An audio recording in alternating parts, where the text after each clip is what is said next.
ومن اراد الآخرۃ وسعى لها سعيها وهو مؤمن فاولئك كان سعيهم مشکورا. اس آیت میں اللہ نے کامیاب ہونے کی 4 شرطیں بیان کی ہیں. ہم میں سے ہر شخص چاہتا ہے نا کامیاب ہونا, تو اللہ نے کتنی شرطیں بیان کی ہیں؟ 4. سب سے پہلی شرط ومن اراد الآخرہ, آپ کی نیت کیا ہونی چاہیے؟ آخرت.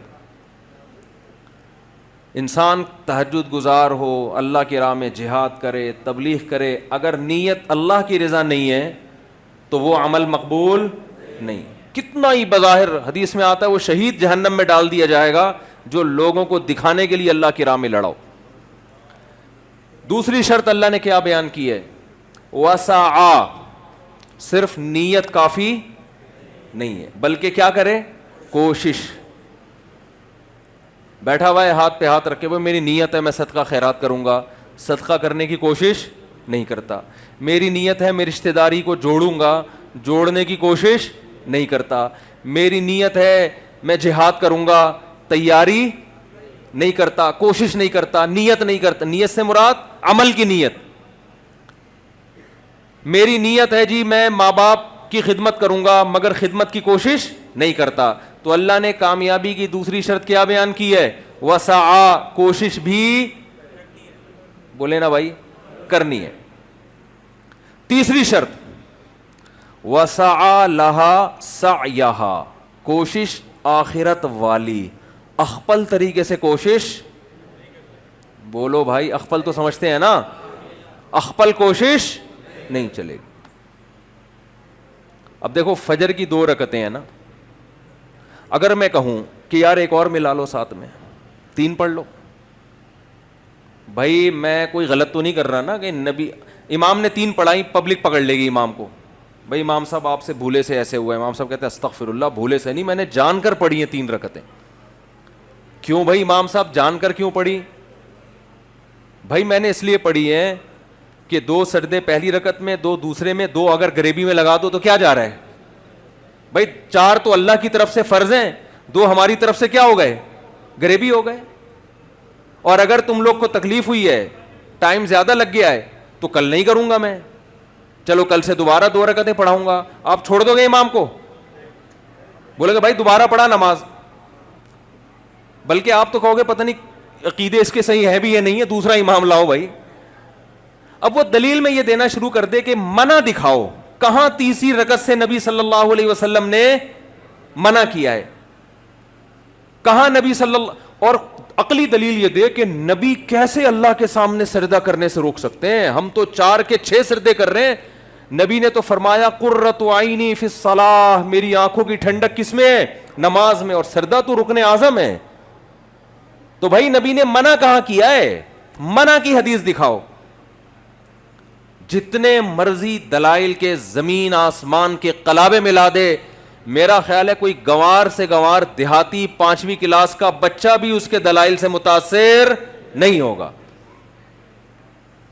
بھائی نبی نے جب 2 پڑھے تو نبی سے آگے نکلنے کی کوشش کر رہا ہے. 2 رکعتیں پڑھی ہیں, عبادت توقیفی ہوتی ہے, اس میں اخپل طریقہ نہیں چلتا. یہاں تو میرے بھائی ہماری سمجھ میں یہ بات آتی ہے, بہت معذرت کے ساتھ, جب ہماری خاندانی رسومات اور ہماری بدعتیں ہمارے سامنے آ کے کھڑی ہوتی ہیں اور شریعت دوسری طرف, تو پھر ہمیں یہ حدیثیں اور یہ باتیں سمجھ میں نہیں آتی. وہاں ہم کہتے ہیں حرج کیا ہے. ایک صاحب نے مجھ سے پوچھا یہ وضو کی ہم اتنی دعائیں پڑھتے ہیں اور طواف میں عجیب عجیب دعائیں مشہور ہیں, طواف کی دعائیں جو ہے اگر ہم پڑھیں تو حرج کیا ہے؟ میں نے کہا حرج یہ ہے کہ جو چیز ثابت ہے وہ چھوٹ جائے گی آپ سے. تو نا جب بھی کوئی انسان ایک بدعت پر عمل کرتا ہے نا تو اللہ اس سے سنت چھین لیتے. ہمارے شیخ حضرت مفتی رشید احمد صاحب فرمایا کرتے تھے بعض لوگ عملاً بدعتی ہوتے ہیں اور بعض مزاج کے بدعتی ہوتے ہیں. ان کو لگتا ہے کوئی عجیب چیز مارکیٹ میں نہیں آئے نا تو ان کو وہ والی چیز میں مزہ نہیں آتا جو ثابت شدہ ہو قرآن و سنت سے. تو قرآن نے کیا کہا ہے؟ وسعا لہا سعیہا, آپ کی اخپل کوشش بولو نہیں چلے. ساری رات انسان الٹا لٹک کے نماز پڑھتا رہے, ثواب ملے گا؟ بتاؤ سیدھے کھڑے ہو کے نماز پڑھنا زیادہ مشکل ہے الٹا لٹک کے؟ محنت زیادہ کون کر رہا ہے؟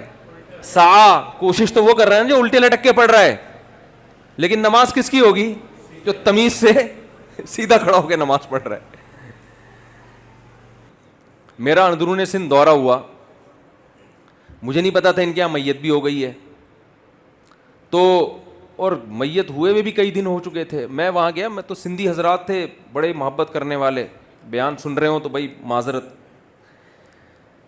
تو ان کے کہیں والد صاحب کا 30-40 دن پہلے انتقال ہو گیا تھا. اب جو بھی آ رہا ہے نا 30-40 دن کے بعد بھی کیا کر رہا ہے؟ ہاتھ اٹھا کے دعا. مجھے پتا تھا یہ ان کی رسم ہے, جو نہ مانگے نا اس کو چھوڑتے نہیں ہے. یہ 3 دن ویسے ہی تعزیت, اتنا لمبا غم کو کھینچنا شریعت میں ویسے بھی نہیں ہے نا. میں نے ارادہ کر لیا, میں نے کہا میں بس اخپل طریقے سے دعا مانگوں گا, ہاتھ نہیں اٹھاؤں گا.